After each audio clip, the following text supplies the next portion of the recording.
Hi everyone. Today I have a special announcement that I wanted to share with everyone. Specifically, my Silksong Symposium is now out and available for public reading.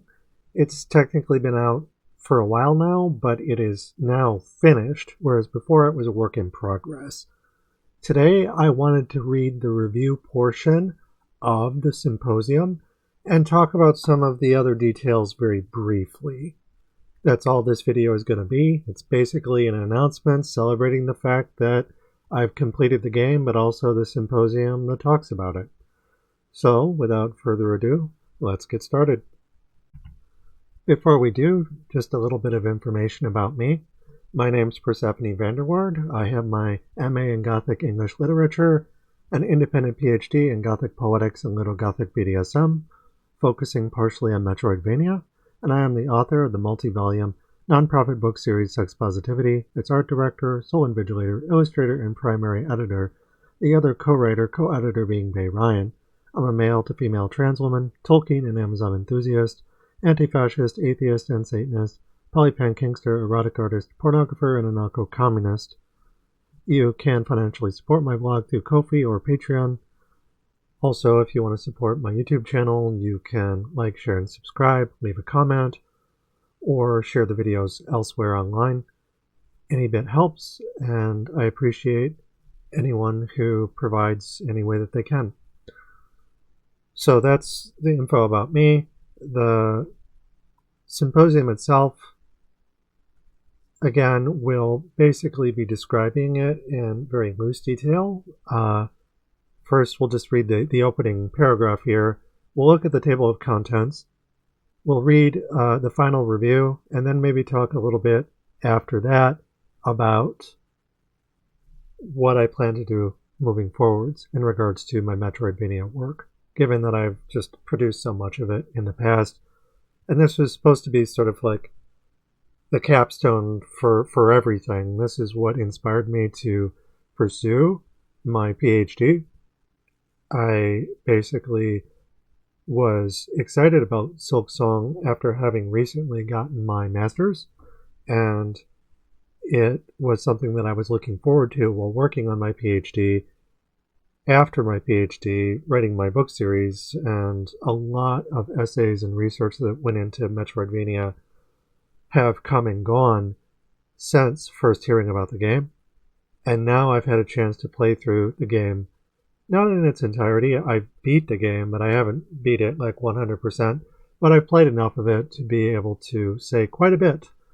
We won't have time to go through all of that, but we will read the review, and I'll give you an idea of my first impressions. We won't look at those because I don't necessarily want to spoil people too much, but I will sort of skim through them to give you an idea of how much I did right. It's also worth noting that this symposium contains a lot of material that's extraneous to my Metroidvania research from my book series, from different essays that I wrote before and after my book series that have to do with Metroidvania, but also just my PhD and activist work overall. We won't have time to really get into that, just letting you know that my symposium doesn't just talk about Silksong, it talks about Silksong in relation to other topics. But we won't really, for the sake of this video, have time to go into those. I just want to focus on the review and keeping things fairly surface level otherwise, because I want you to go and check this out yourselves. So, first and foremost, let's read the opening paragraph here and then look at the table of contents. Persephone Silksong Symposium. I started writing it September 5th, 2025. It is now September the 22nd. This page and its symposium are dedicated to my playing and studying Team Cherry's long-awaited Silksong, i.e. stuck in development heaven, that's a first, and releasing for $20 on Steam, which is wild and awesome for such a highly polished game. Silksong is finally out after 7 years of waiting, with me having asked, is it Gothic, all the way back in 2019. RE, Hollow Knight Silksong as a Metroidvania, will it be Gothic? specifically this video on my channel from 6 years ago, specifically February 18th, 2019.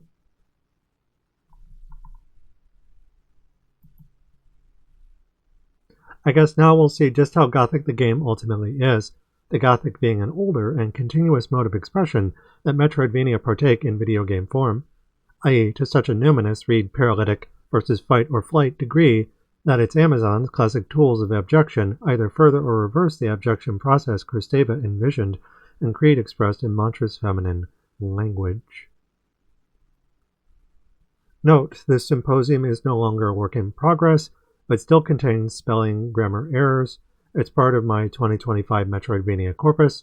As such, its contents will be safe for work on my old blog or website version, but will feature some censored nudity and specific shots. Furthermore, Silksong Symposium is part of my Sex Positivity book series, which continues after its June 2025 finale and small-form content, e.g. essays on and interviews with other sex workers, i.e. I've worked with muses and models beyond those on my acknowledgements page, whose featured models worked with me while I produced Sex Positivity. To see everyone I've drawn before, during, and after said series, refer to my sex work page. Content warning, spoilers, various Gothic themes, sexual violence, rape, live burial and incarceration, entomophobia, and other fears taboos that Gothic typically explores. Rape meaning, from my definition, to disempower someone or somewhere, a person, culture, or place in order to harm them, generally through fetishizing and alienizing acts or circumstances, socio-material conditions that target the mind, body, and or spirit. Rape can be of the mind, spirit, body, and or culture, the land or things tied to it during genocide, etc. It can be individual and or on a mass scale. We'll revisit this idea more deeply in the other things to keep in mind section, something that we won't look at in this video. Then if we scroll down, you have the changelog. I'm not going to read it, but it's there if you're interested. Then we get to the table of contents. And specifically, we have the opening of the symposium, tying Silksong to my past work, re reversing abjection, meta Amazonamachia, and Metroidvania. So the opening is basically just sort of the setup or the premise in regards to these three things.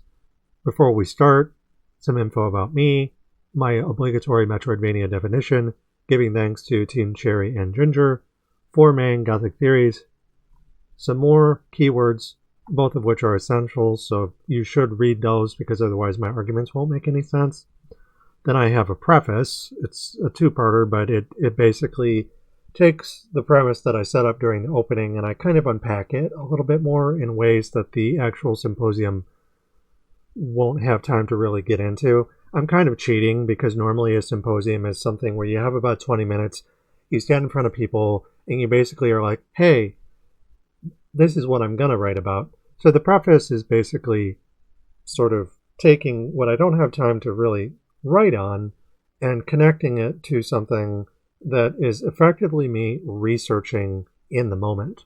So I'm setting up a lot of my research with this preface and opening and keywords and various other things because this is research that's based on older research where I have older research goals and thesis arguments, which I can insert here before we get into the analyzing of the game itself in earnest. And I think that that's pretty important. It's a lot of front loading, but it'll also help clear things up and give you an idea of what my research is trying to do.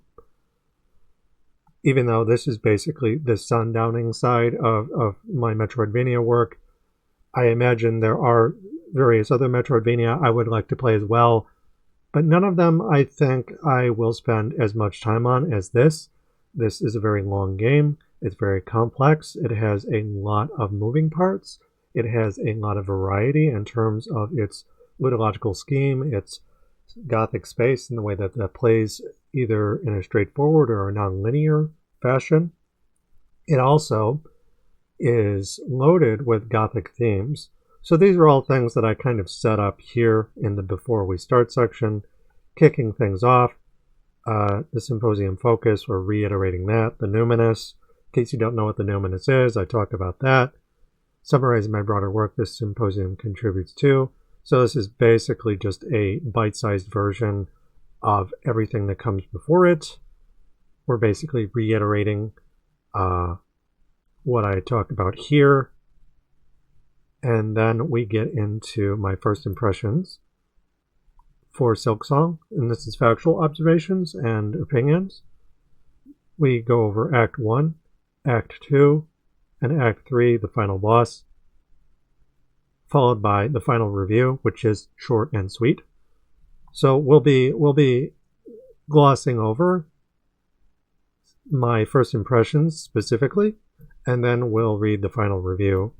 After that, we have extra theory, which is stuff that I didn't have time to talk about in the before we start section. And it's just like, look, because I'm combining my Metroidvania corpus with my book series, this is basically stuff from my book series. So mazes, monsters, other things to keep in mind, key Gothic theories, Metroidvania, rape, my definition, beyond the short version of it, and the horror's paradox, or basically challenging the profit motive through sex work, and then camping the canon, thus rape with Metroidvania, which is a concept from my PhD. So this is stuff that we won't really get into, but it's there if you're curious. So basically, if you saw my analysis of Silksong and you're like, wow, that's interesting, what else have you talked about? You can check this stuff out. And then last but not least, thematic analysis or essays on the Promethean quest. I have some abstracts and essay titles that I'm thinking about producing in the future, basically over the next couple months probably, if I'm feeling adventuresome. Right now, times are kind of crazy, so I don't know how much work I'll be able to get done, because right now I'm just focusing on preserving the work that I have, as opposed to creating too much more new stuff. This symposium is probably the last big project that I'll be doing for a while, but who knows? Maybe I'll be able to squeeze in an essay or two about Silksong based on the symposium. We'll just have to wait and see. In any event, let's scroll down to the kicking things off portion, specifically first impressions, and we'll go from there. We've scrolled down to first impressions for Silksong, factual observations and opinions. These are my initial basic impressions of the game, i.e. as I initially play through it, writing down statements of fact and opinions before combining them into my overall experience, which the review is for. For now, I'll list them as bullet points, dividing them between acts below. No, this game is fucking huge. For real, I did not expect it to be so massive, but didn't want to skimp on the details either, so I just decided to write everything down. I'm glad I did too, because there's a lot to enjoy/archive. P.S. I didn't deliberately write this portion as a strategy guide, but it kind of acts like one. Also, if you don't want to be spoiled to hell and back, don't read this part. So we start with Act 1 and the base game, and it just scrolling down. There's a lot of stuff.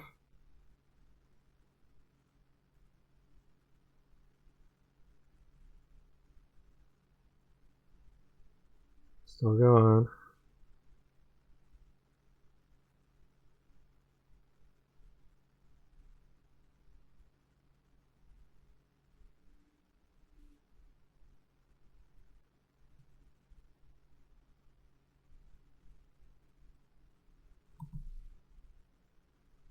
All right, so those are all impressions that I took, opinions that I had about the game, screen caps, and I basically played through the game from start to finish based on the preliminary portion of the symposium, which is largely research that I've compiled. The impressions that I took are sort of based on that.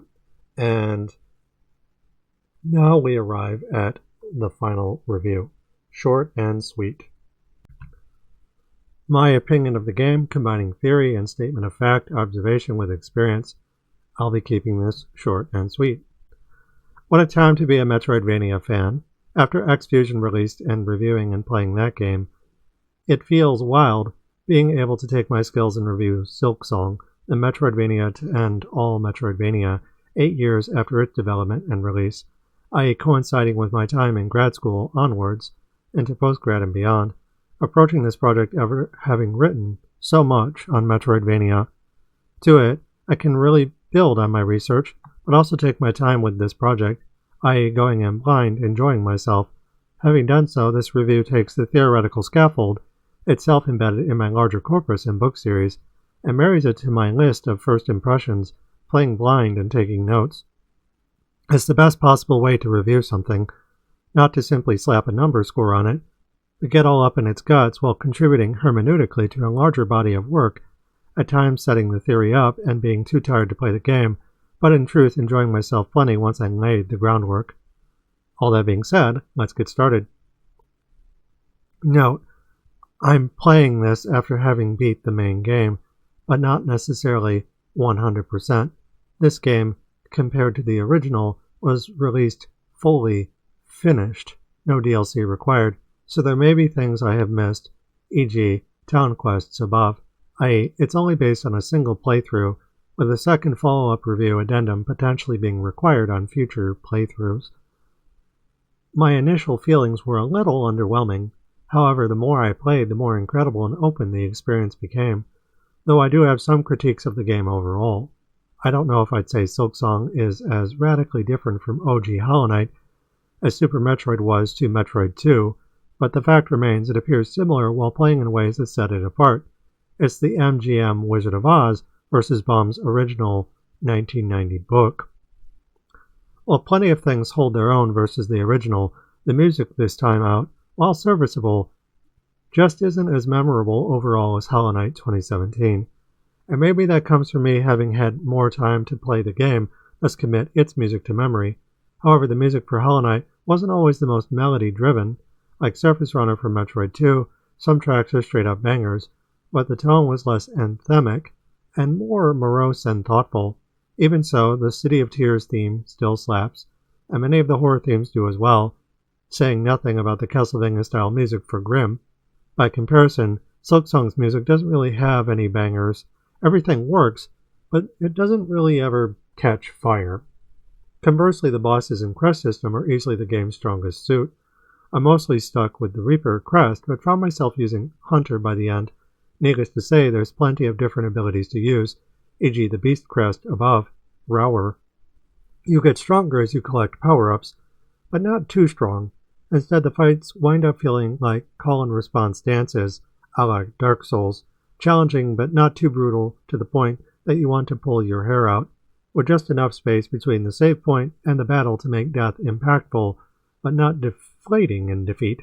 Tougher bosses require you to use more and more of your abilities to overcome, and it synergizes nicely with the ammo currency system if you lose. This game doesn't feel overbaked, but well-tested and thought out. Furthermore, the secrets are less cryptic and more rewarding, without feeling cheap. The platforming is less relegated to a single area, re the White Palace, seldom to prior Meat Boy levels of intensity, and instead spread throughout the game to a balanced degree. The bosses are where the biggest challenge is, but the platforming holds its own. Like Symphony of the Night, there's nods to Zelda 2 without it being open world. You rebuild a town only for it to get trampled Juggernaut-style by a second Skull Tyrant seeking revenge for you having killed ostensibly its mate, and only for shards and beads. The town heals, but the initial shot gives quite the kick. To that, Metroidvania are expected gateways bridging our world and the numinous. Hornet's travel companions prone to invasion from feral elements of nature, she, the good Amazon, must put down. But if the victor feels a bit hollow on purpose, it's actually exhilarating in practice. So objection should. So should leaving paradise into hell, or returning from hell to find home is hell. E.g., Hornet defeating Widow with her own fabled strength to then rape her with Hornet's nail. It's very medieval, reminding people that Hornet's the cop and Widow is the madwoman in the attic. Reader, I face-fucked her. It's the Gothic version of cleaning house, one tied to older village scapegoat narratives and frankly death in general. The Gorgon severed head, apotropaic when killed, the Amazon, apotropaic when compelled to kill, classically for the state. It's also, per Little Gothic BDSM, just a touch kinky if rooted in the biological as rapacious. Consent is non-existent in nature. Spiders, the game's stigma animal and sacred cow, are Hornet's sigil, her feudal crest, while she proves she's literally one of the good ones, killing bad spiders. Per creed, Athena and the Gorgon are both ambiguous, overlapping, and dualistic. For me, these ambiguities play out during Little Gothic BDSM, i.e. insofar as how we interpret and learn from our avatar's actions while we control them, playing Dorothy, hunting bad witches for good ones, but feeling sympathy for the devil in ways that remind us of one witch's hypocrisy scapegoating another, re. Federici.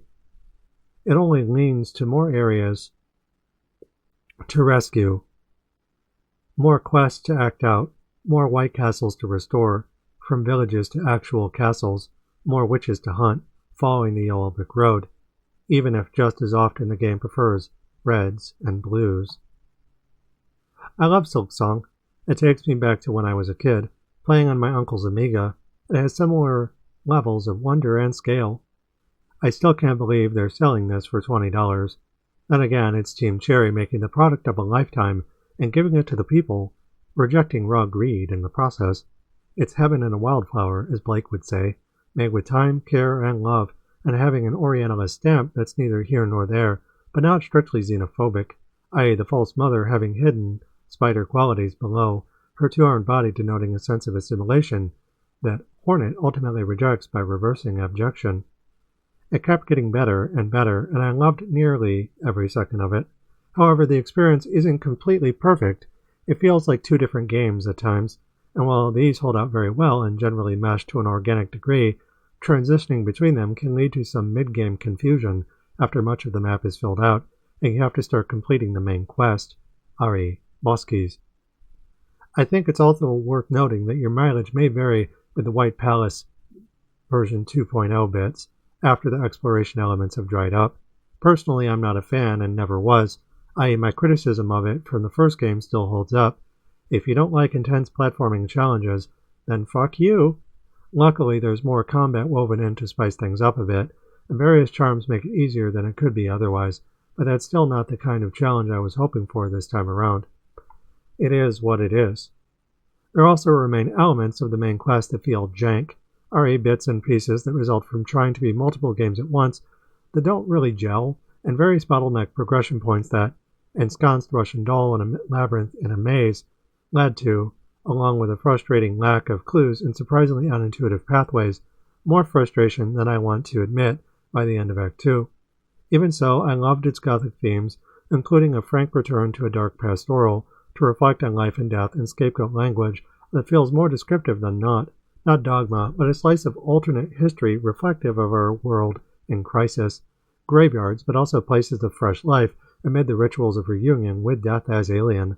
Silksong handles it all with Gothic maturity, but also elegant innocence, what the Catholics call grace. Again, the game, while certainly ambitious and unrestrained to an unprecedented level, isn't perfect, i.e. Team Cherry made exactly the kind of game they wanted to make, one that mixes and matches a lot of different ideas that don't initially feel for me. re. the pacing issues, mid-mental stack, overwhelming me per a concentric learning curve, e.g. 1 minute you're playing classic Metroid, the next you're playing Dark Souls, solving for X, then learning a fugue before juggling sticks of dynamite. I felt like a young Austenian heroine being asked to adopt a variety of female accomplishments by an overbearing Mr. Darcy, closer to Northanger than Prejudice. Meet the new boss, same as the old boss, not in exact design, but in going from one challenge to the next and having to readjust on the fly until I felt a bit tired. But doubtless that's just the maiden voyage. I've no doubt subsequent playthroughs will smooth out the rough patches. However, I can say that it's been the smoothest experience until then, a bit like having really nice sex and then repeatedly hitting the cervix out of the blue. Ouch. All in all, Silksong ends with some blemishes on a really nice fruit, but only superficial ones.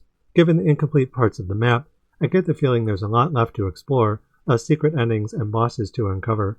I look forward to it.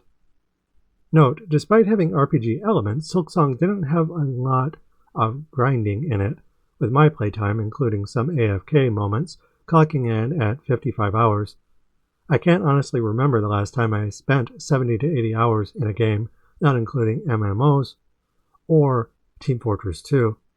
Maybe Final Fantasy 7?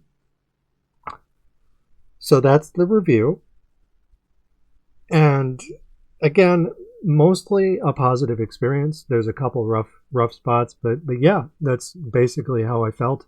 If you're curious about the specifics of my critiques, which I don't really go into at great length, you should look at my first impressions, which is full of those kinds of moments where I talk about, oh, hey, this is cool, or, oh, hey, this bugs me. I do that a lot.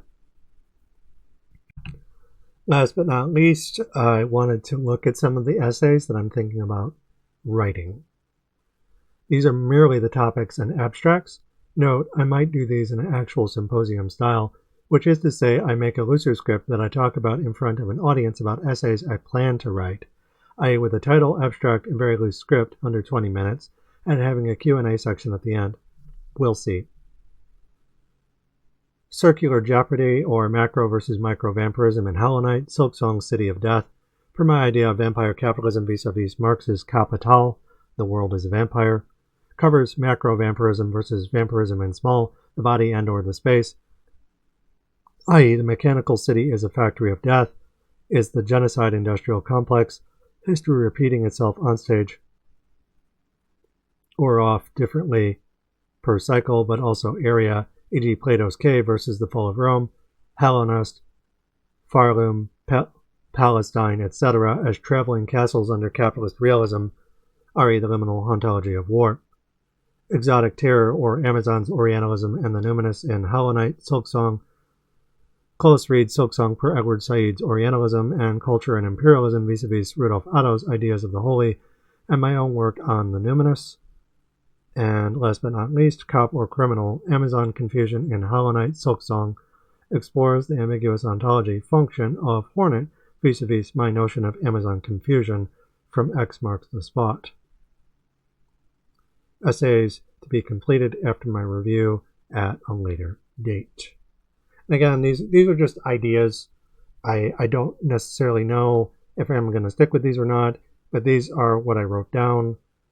I really like all of these ideas, though, so it would be very easy for me to write an essay. It's just, with everything that's going on in the world right now, I have to make sure that my work is protected, so I'm going to be doing that first and foremost. And then once, I'm a little bit more secure and settled, the ground underneath me is no longer eggshells, I will probably dive into these. So these are things to be completed in the passing months, if not within the next year. So yeah, that's my basic impressions of the game, the review, and also you saw the amount of notes that I took playing through it from start to finish. My playtime was about 55 hours, but some of that was me being AFK or having it in the background while I was taking notes. So if it was just me playing, just gameplay, and not note-taking, I would say it was probably more like 40 hours, if I'm being honest. But I also haven't beat the entire game, and this doesn't include second playthroughs. It doesn't include, steel nail mode, or whatever it's called. So, last but not least, you're probably wondering, is the game Gothic or not? Yes, and the point of this symposium, it's something that I talk about at the start of the symposium, is less, what I asked here 6 years ago as a Metroidvania, will it be Gothic? I'm like, well, yeah, obviously, if Hollow Knight was Gothic, then this game certainly is. Metroidvania, by their very nature, tend to be Gothic in some shape or form. Even if it's just the maze itself, that still has a Gothic feature to it, usually. But this game is Gothic in terms of not just its ludology or its architecture, spatially speaking, or cosmetically, but also its themes, the way that the player explores those spaces ludically to interrogate power is numinous. Very, very Gothic. So yes, Silksong, Hollow Knight Silksong, is absolutely 100% Gothic. It's just as Gothic as the original, and Team Cherry have made a really, really awesome game, and you should absolutely go and play it. Buy it. You know, it's well worth the $20. You would support them. They deserve all the success in the world. Give it a shot. You won't be disappointed. Also, if you have the time to leave a comment on not just my review of the game, but also if you have a chance to look at the entire symposium, feedback is always welcome, because that's something that could very easily go into one of these essays, for instance. Otherwise, like, share, and subscribe. Share this video or the symposium itself on your socials. Every little bit helps. I appreciate it. If you're a fan of Metroidvania, I think there's a lot here that I'm covering that you'll find interesting. Let me know what you think. Otherwise, yeah, that's it. Ta-da! My symposium is out. Go give it a look. Play Silksong and have fun and stay safe out there. Fuck fascism, fuck ICE, fuck Donald Trump. Obviously, communism is the way forward. Trans rights are, valid. Trans people are people. Free Palestine, sex workers work. ACAB, all states are bad. You get the drill. In any event, thank you for watching, and until next time, take care.